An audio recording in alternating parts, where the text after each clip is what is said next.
Well, howdy there, Internet people. It's Bo again. So, today we're going to talk about the phone call. Trump's less than perfect phone call. I would assume by now everybody has listened to it, or at least heard the clips. I will tell you, I listened to the whole thing. Context does not make it better. It certainly appears to me that the President of the United States attempted to bully a state elected official into subverting an election. That is the appearance. For his part, the president has kind of indicated that he's going to sue over the release of the tape. I'll just go ahead and point out Georgia is a one-party state. Only one party has to give consent for the call to be recorded. Even if this was, as some have suggested, part of some settlement and it should have been protected, I would suggest that lesser harm would certainly come into play. Releasing the phone call is certainly the lesser harm if the other option is standing idly by while an attempted coup is going on. I do want to stop here and point out that those who watch this channel, most of us, we knew who he was. We knew what he was. We knew what Trump was. We knew he was going to do this. He rounded out every one of those 14 characteristics. We knew that.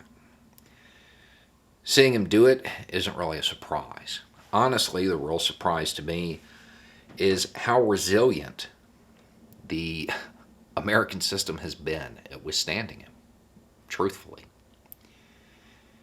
And while evil may come from authoritarian, top-down power structures, all too often good comes from the individual. And I do want to take a short moment and just kind of tip my hat to the Secretary of State from Georgia.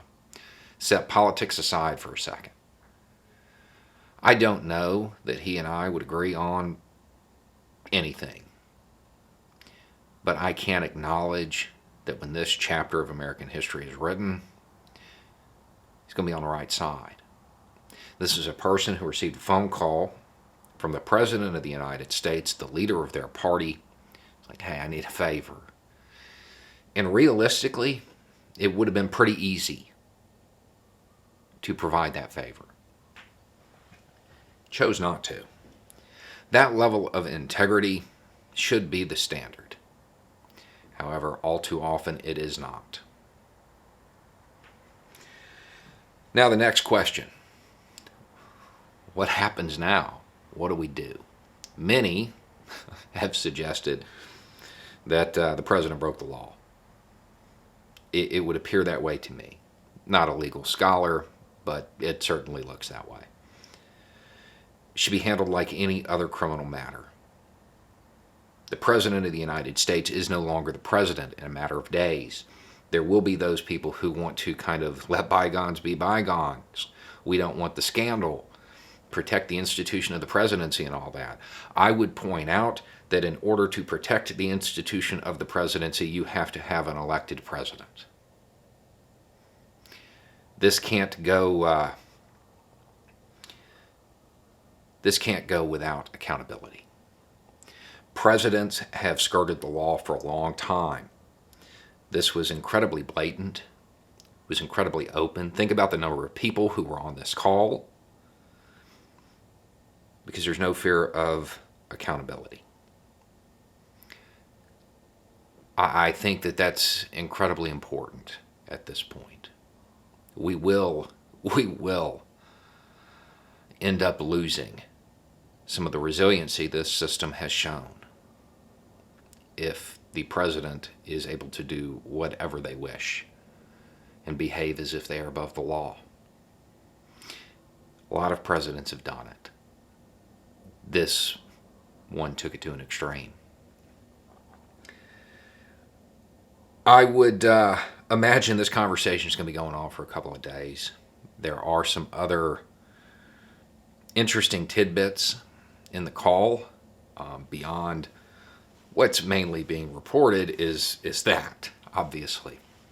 But there's some other stuff, and we'll talk about it a little bit later today. But I do kind of want to remind everybody that this isn't over. Trump out, short-term goal. This doesn't end on January 20th.